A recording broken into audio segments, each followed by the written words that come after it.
Hey, what's going on, Guardians? TBL here, coming back at you guys with a quick video discussing some of the things that came out in this week's Bungie Weekly blog, This Week at Bungie.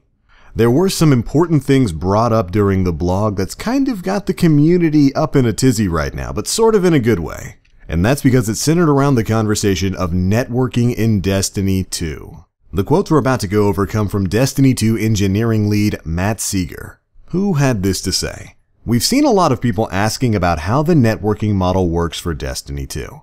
Rest assured that we're doing a lot of testing right now with players all around the world, and working hard to make sure that your experience is going to be smooth on launch day. So then the question comes up, why no dedicated servers then?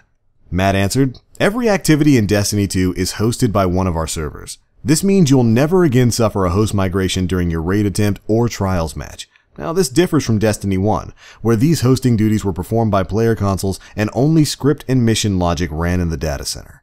Destiny 2 uses a hybrid of client-server and peer-to-peer technology, just like Destiny 1. The server is authoritative over how the game progresses, and each player is authoritative over their own movement and abilities. This allows us to give players the feeling of immediacy in all of their moving and shooting, no matter where they live and no matter whom they choose to play with.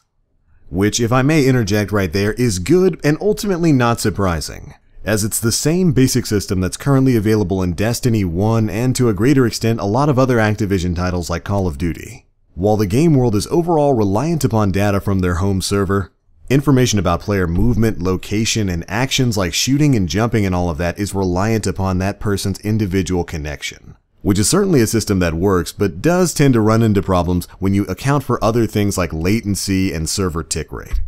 But anyways, moving on. So why peer-to-peer? Is Bungie just trying to save money? Well, Matt answers, nope. We invested heavily in new server infrastructure for Destiny 2, including using cloud servers for gameplay for the first time. We really believe that this is the best model for all of Destiny 2's varied cooperative and competitive experiences. So now, with Destiny 2 coming out on PC, does that mean peer-to-peer networking will put players at risk of being cheated? Well, Matt answers that the PC platform poses unique security challenges for Destiny 2, but that our security ninjas have spent several years building a plan for exactly how to engage with this new and vibrant community. We have a variety of top-secret strategies to ensure that the life of a cheater in Destiny 2 PC will be nasty, brutish, and short.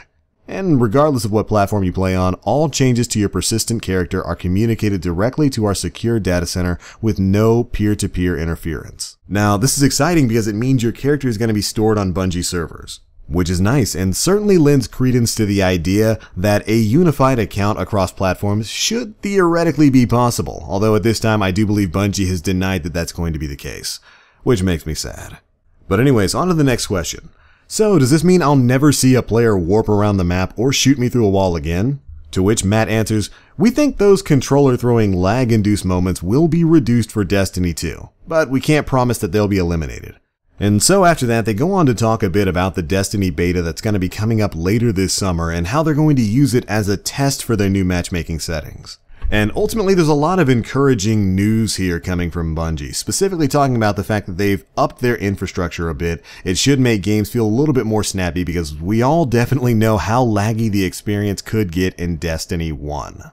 I'm actually really happy they decided to address this in a direct way rather than letting the community stew on it for a long period of time. And while a lot of players are definitely going to be unhappy with the news that we're still not getting pure dedicated servers for this game, the hybrid sort of server model has definitely worked for other games in the past. Having those dedicated server centers across the globe would certainly be a good thing. But even with Deddies, if you live in the US and you're pinging and matching against somebody who's, say, on the other side of the planet, a dedicated server isn't going to save you from the bad match you're going to have. So I'm glad that they're focusing a bit more on their matchmaking and on their network infrastructure before moving to that point. And of course, while on the whole, having dedicated servers for Destiny 2 probably would have been the preferable option here, I'm glad that at the very least they're addressing the question head on. And that one of the changes being made to their network infrastructure is the fact that they're moving the physics host onto their own personal dedicated servers. This is a very good thing since it means hopefully the world space that you're playing in won't be reliant upon your connection to any particular player.